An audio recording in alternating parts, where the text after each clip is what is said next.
So as promised, I'm going to cover some finer details about the Superman punch. Now, if you watched my last video where I covered the similarities between Georges St-Pierre, GSP, and Batman in terms of combat skills, ironically, one of his patented moves is a Superman punch. In his case, he uses more the Superman jab, which is the punch from the lead hand. But today I'm going to go over the finer details of that punch, as promised in my last video. But to begin, why would you even throw a Superman punch? What's the point? The goal for the Superman punch is to bait your opponent with a low line attack such as a kick or a knee, and that opens them up for a punch on top. So you're baiting them with a low line attack, they will flinch, hopefully, and that allows you to throw the punch on top. Now, proper technique, you're going to be throwing it from the kicking range. You wouldn't throw the Superman punch from the punching range, at least not necessarily. There's no point, because you might as well punch your opponent in this distance. You want to throw it from out here where you can reach them with a kick.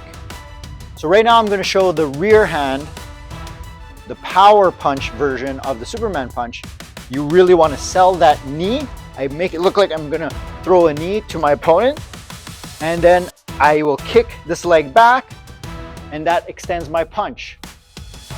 Ideally, you want to actually kind of hop forward, so you're going to skip forward with your lead leg as you do it. So I come up here, and it's a hop and punch. This allows you to close even more distance when you add that little skip step to the punch. But there's an issue with the Superman punch. It's a little telegraphic. Yes, you will bait them with the low line strike, but if you watch closely and if you take some numbers, I'm pretty sure if you did some research, the Superman punch doesn't land very often. Despite them falling for that bait with that knee, that hop, step, and punch, there's a lot of time that happens between this and this. It looks great in movies, it looks great in wrestling matches, but realistically, it doesn't land very often, which is likely why GSP prefers to throw the Superman jab. Now the advantage with the Superman jab, like I mentioned, is it's less telegraphic, it's a little more precise, but also it allows more options after. So the Superman punch from the rear, you're kind of stuck just throwing that punch right after. There's not much you can follow through because all your weight drives forward, and then there's not much else that you can follow through with that, at least not efficiently. But the Superman jab, you can follow through with a combination, because if I do the Superman jab, which is coming from the lead this time, I can link my other strikes a lot better. That was essentially a jab cross kick combination. Could have been a jab cross hook, but instead of a normal jab, I replaced it with my Superman jab. So you have a few more options when you're doing that. Now, let's get down to how to throw it properly, which is the point of this video. No matter which one you're doing, whether you're doing the Superman jab or the Superman punch from the rear, you want to sell this movement. They need to react to that. They need to fall for it. So you have to really be convincing. You can't just throw it like this. It's not going to be realistic, and your opponent's not likely going to react to that. You really have to sell that knee. In this case, I like to throw a knee, the intention of throwing a knee or a front kick, front teep, and that way I know that my opponent will react to that movement, and I can throw my Superman jab. And then same, if I'm doing the Superman punch, I need to sell that knee or sell that kick. Now, if you're having problems following through after throwing that knee or that fake knee, it's likely because you don't have the coordination to do this and move forward. So a lot of people will make the mistake of just going like this, and then there's no kickback. Your leg really needs to kick back to get that extension. Whether it's the Superman jab, I want to be able to do that. So the easiest way to do this is to do it step by step, learning how to move into the combination. or at least move into the punch. So we'll do it with the Superman jab. Start with just raising your knee. Practice this first.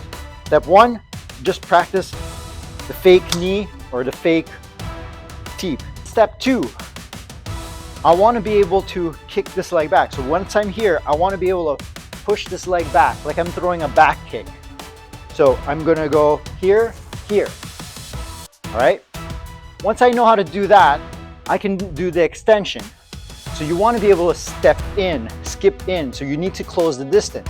So once you know how to do this, you're going to take a little bit of a step back where you can't land it because you want to be able to step in with your rear leg here so that I can catch it here. That little half step is hard for most people.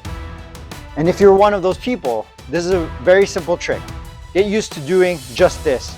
So now that we know how to do the full extension, we're going to remove that extension and we're going to just do this. And then once I kick this leg back, I'm going to hop forward with this foot. So I'm going to go, I want to hop while I kick my leg back. So just practice this hop. Notice that you will naturally release this hand in that movement. It biomechanically makes sense for your body to go from here, and then once you step forward, that arm wants to extend out naturally with that little skip step. So again, you're gonna go up here and step. Just focus on that step in. From here, you wanna push this leg back. As it comes back, you skip. Then you put it all together. You know how to extend it, but make sure you kick that leg back this time to get full extension of the move. Up, boom. And do it with the other side in your rear stance. Up, boom. Now the rear stance, you can go further back. You have a lot more distance that you can cover when you're throwing it from the Superman punch range. So by all means, use that. So those are my tips on how to throw the Superman punch effectively. Things to keep in mind. You can't just throw this punch on your opponent. There has to be somewhat of a setup if you want to do it, which is why most of the time that Superman punch doesn't land often, because fighters who do throw it, they never really set up their opponents to land this shot. What I mean by that is, tactically, if you're facing your opponent and you wanted to throw a Superman punch, they have to respect your kicking game, or at least your low line attacks. So I would bait them with some kicks early on. I would condition them with some kicks, condition their reaction to those kicks. So I'll throw a few kicks here, boom. They know that I'm aiming for their kicks, that I'm going low often. Once I do that, and then I see that they're dropping their guard often, or I see that they tend to flinch, especially if they start flinching this way, that is the perfect opportunity to, boom, land your Superman jab or punch. Once you get them to react low, especially if they start kind of pushing or reacting back like this while staying in range, that's your opportunity to land that Superman jab.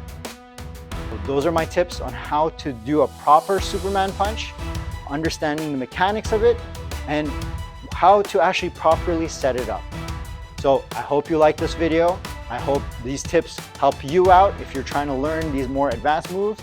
This is part of my Copycat system where we'll take certain moves or certain styles of fighters and we try to replicate it ourselves. Even if you're not a professional fighter and you're just a hobbyist who loves to learn how to move like real fighters. And if you haven't yet, please subscribe, hit that notification bell, and I'll have more videos like this for you, more tutorials where we can learn to copy our favorite fighters or favorite tactics. If there's a particular technique you'd like to learn and perfect, or a fighter style that you would like to mimic, leave a comment and tell me who or what you'd like to cover. So we'll do this again in my next Copycat System video. I'll see you next time.